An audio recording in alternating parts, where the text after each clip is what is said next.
మనం ఆశ పెట్టుకుంది మనుషుల మీద కాదు. ఏ నాటికైనా ఏ మనుషుడైనా వచ్చి నన్ను ఆదుకుంటాడన్నది కాదు మన ఆశ. మన సృష్టికర్త మీద మన ఆశ,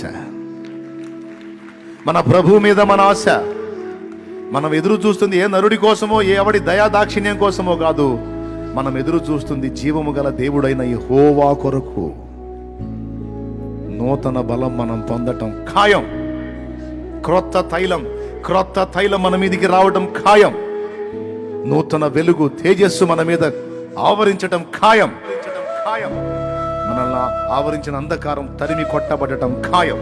నిరాశ అనేది ఒక అంధకారం. ఆ ఒక్కదాన్ని